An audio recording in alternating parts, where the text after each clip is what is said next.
Assalamualaikum warahmatullahi wabarakatuh. Salam budaya. Jumpa lagi para sedulurku semuanya di seluruh Nusantara di dalam channel Saumas 81, channel yang menceritakan tentang sejarah-sejarah para leluhur-leluhur kita, orang tua kita yang soleh dan soleha, dan juga amal serta spiritual yang saya jalani secara pribadi. Izinkan para sedulur di kesempatan malam hari ini, saat ini dan sekarang, kami ingin memberikan sebuah ajaran dan ilmu tentang lampah lumpuh. Bila mana seorang dewasa bisa kembali menjadi bayi, maka dia orang yang paling bahagia. Dia tidak butuh kekerasan, sebab dia bisa menundukkan kekerasan.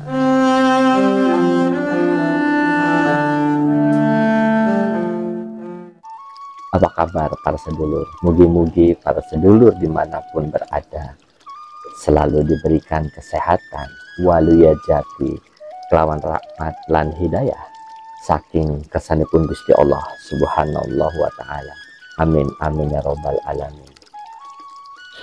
Ada sebuah untayan kalimat bijak dari para leluhur-leluhur kita yang soleh dan soleha, yaitu bila mana seorang dewasa bisa kembali menjadi baik, maka dia orang yang sangat bahagia.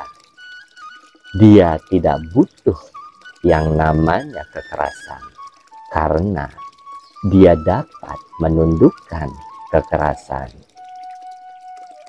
Dari untayan kalimat yang utama adalah kembali menjadi baik.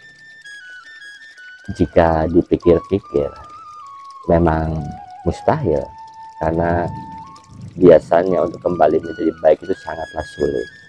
Tapi kembali lagi menjadi baik bukan kepada sesuatu yang berupa jasad, badan kasar ini para sedulur, tetapi yang menjadi baik itu adalah suatu jiwa kita. Ya, jiwa kita yaitu berupa kolbu, rohani yang menjadi baik. Dan kembali lagi ya para sedulur, yang menentukan salah dan benar, dosa dan pahala, itu haknya yang namanya Gusti Allah Subhanahu wa ta'ala. Karena yang namanya kebenaran itu sangatlah tipis. Kadang kita menganggap yang kita lakukan itu benar, tapi belum tentu dari sudut pandang orang bahwa itu adalah benar. Maka dari itulah para sedulur, kita sebagai manusia biasa hanya bisa mengira-ngira atau belajar pada kitab pedoman kita yaitu Al-Quran, dan juga kita bertanya kepada para kiai-kiai kita, para ulama-ulama kita, tentang bagaimana menjadi baik.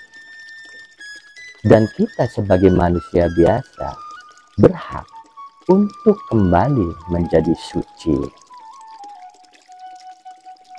Kembali menjadi suci sebatas ukuran dan kemampuan diri kita masing-masing. Di dalam Jumat Kliwon kemarin para sedulur, ketika saya berbincang-bincang dengan sepuh di Trusmi, beliau menceritakan tentang sebuah kejadian manakala ketika beliau dicaci maki, dijelek-jelekan, walaupun dia itu tidak merasa bersalah. Dia hanya berkata, apakah ini salah alamat kok tiba-tiba orang ini marah kepada dirinya. Tetapi disitulah terjadi sesuatu namanya lumpuh. Kejadian yang sangat mustahil. Lumpuh di sini adalah tidak berdaya, tergeletak, dan hanya mulutnya saja yang hanya bisa berbicara sepatah dua patah kata. Dari obrolan tersebutlah ada suatu ketugasan melalui diri saya pribadi untuk mencari yang namanya ilmu lampah lumpuh.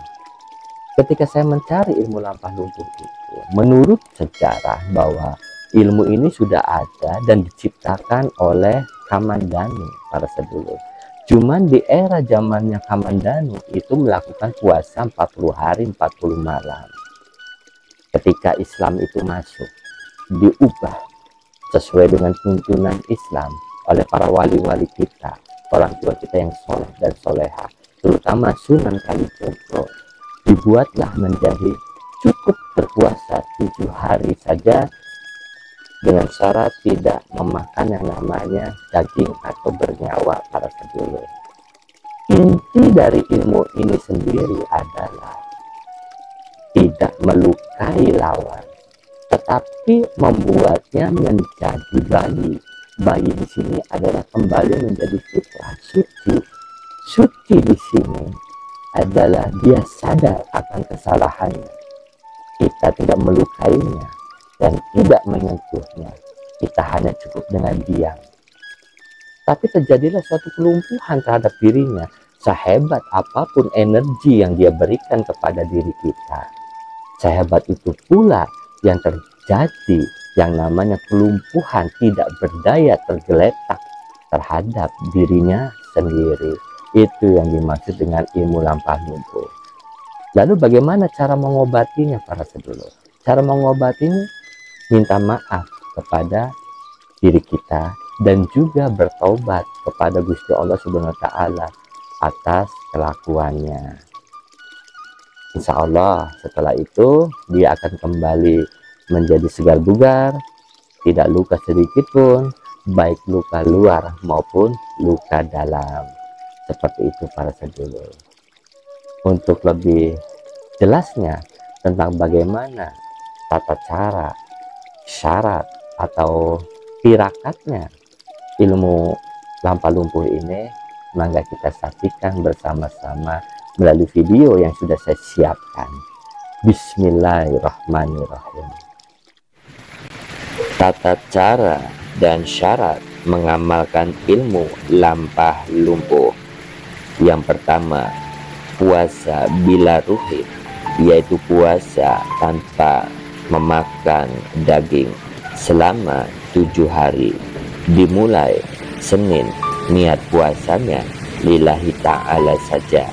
Yang kedua, selama puasa amalannya dibaca setiap ba'da sholat fardu, yaitu ya Allah ya salam 131 kali, salamun qawlam rabbir rahim 7 kali, wantajul yauma ayyuhal mujrimun 3 kali, wakul ja'al haku wajahakol batil 1 kali, innal batila kana jahuko dibaca 3 kali dalam hati tanpa nafas.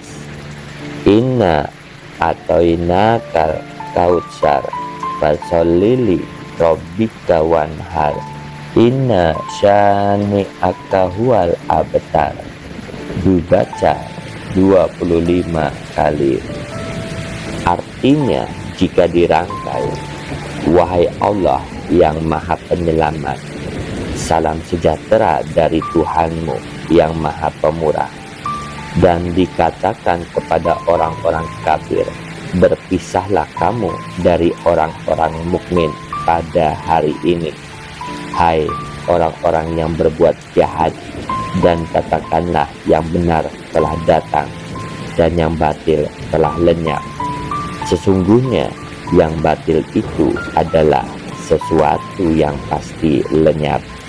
Sungguh kami telah memberimu nikmat yang banyak, maka laksanakanlah sholat karena Tuhanmu dan berkurbanlah. Sungguh orang-orang yang membencimu dialah yang putus.